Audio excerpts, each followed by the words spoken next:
وہ واقعہ جو تاریخ پر نقوش چھوڑ گیا۔ سابق صدر اور پاک فوج کے سابق سپہ سالار جنرل ریٹائرڈ پرویز مشرف ان خوش قسمت مسلمانوں میں سے ایک ہیں جنہیں اللہ کے گھر کعبہ شریف کی حفاظت کرنے اور اس کی حرمت پر اپنی جان کی بازی لگانے کی سعادت نصیب ہوئی۔ اس وقت کے میجر پرویز مشرف نے 1979 میں خانہ کعبہ پر قبضہ کرنے کی کوشش کرنے والے دہشت گردوں کے نرغے سے آزاد کرایا۔ پرویز مشرف مملکت خداداد اسلامی جمہوریہ پاکستان کے سابق صدر اور اس کی سرحدوں کے محافظ پاک فوج کے سابق سپہ سالار کی حیثیت سے یاد رکھے جائیں گے، مگر ان کا وہ کارنامہ جو ہر مومن کا خواب ہے، جس کی خواہش ہر مسلمان کی تمنا ہے، اس کے بارے میں بہت کم لوگ جانتے ہیں۔ 20 نومبر 1979 بروز منگل اسلامی سال کے پہلے مہینے محرم کی پہلی تاریخ تھی۔ خانہ کعبہ میں نماز فجر ادا کی جا رہی تھی۔ امام صاحب نے سلام پھیرا ہی تھا کہ کچھ حملہ آوروں نے ان کو گھیرے میں لے لیا اور لاؤڈ سپیکر اپنے قبضے میں لے لیا۔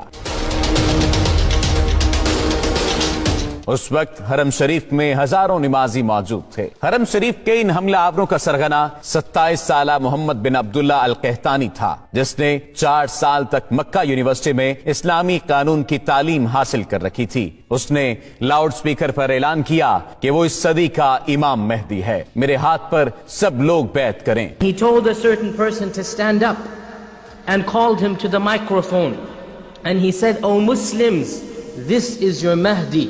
Give bay'ah to him." Mohammed bin Abdullah al-Qahtani 500 ساتھیوں سمیت خانہ کعبہ پر حملہ آور ہوا تھا اور حرم پاک میں داخل ہونے کے بعد تمام دروازے بند کر دیے۔ ہزاروں نمازیوں کو یرغمال بنا لیا۔ اس گمراہ کن ٹولے نے مقام ابراہیم علیہ السلام کے قریب جا کر اسلحے کے زور پر دہشت پھیلانا شروع کر دی، زبردستی لوگوں سے بیعت لینا شروع کر دی۔ کئی صدیوں کے بعد یہ پہلا موقع تھا جب خانہ کعبہ عام انسانوں کے لیے بند کر دیا گیا تھا۔ سعودی حکومت نے ان حملہ آوروں سے نمٹنے کے لیے اپنی فوج بھیجی جو بری طرح ناکام رہی۔ سعودی کمانڈوز حرم پاک میں داخل تک نہ ہو سکے تھے۔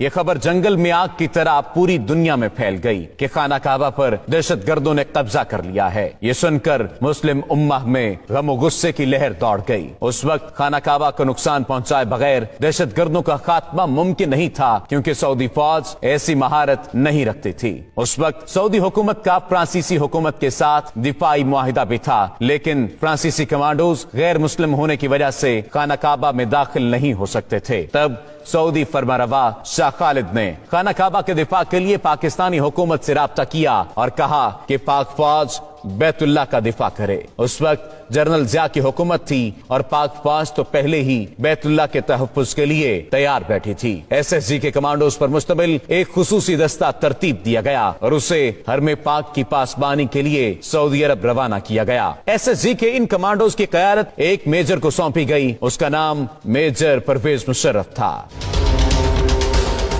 جب پاکستانی کمانڈوز کا یہ دستہ حرم پاک پہنچا تو اس وقت دہشت گردوں کے قبضے کو 1 ہفتہ ہو چکا تھا۔ پاک فوج کے کمانڈوز کا یہ ٹریڈ مارک ہے کہ اپنے دشمن پر اتنی تیزی سے حملہ آور ہوتے ہیں کہ انہیں سنبھلنے کا موقع بھی نہیں دیتے۔ یہاں پر معاملہ کچھ مختلف تھا، کیونکہ بات خانہ کعبہ کی حرمت کی تھی۔ میجر پرویز مشرف کی قیادت میں SSG کے کمانڈوز نے حرم پاک کا کیمروں کی مدد سے جائزہ لیا۔ میجر پرویز مشرف نے دہشت گردوں کی پوزیشن کو مارک کیا اور حکمت عملی بنانا شروع کر دی۔ میجر پرویز مشرف نے سعودی حکام سے کہا کہ مسجد حرام کے صحن میں پانی چھوڑ دیا جائے اور کمانڈوز کو ہیلی کاپٹر کے ذریعے مسجد کی چھت پر اتارنے کی اجازت دی جائے۔ اجازت ملنے کے بعد SSG کے کمانڈوز کا اصل ایکشن شروع ہوا۔ ایک طرف مسجد حرام کی چھت پر کمانڈوز اترنا شروع ہوئے تو دوسری جانب خانہ کعبہ کے صحن میں کھڑے پانی میں میجر پرویز مشرف کے حکم پر کرنٹ چھوڑ دیا گیا۔ اس فوری اور غیر متوقع کارروائی کی وجہ سے دہشت گردوں کے ٹاپ شوٹرز غیر فعال ہو گئے اور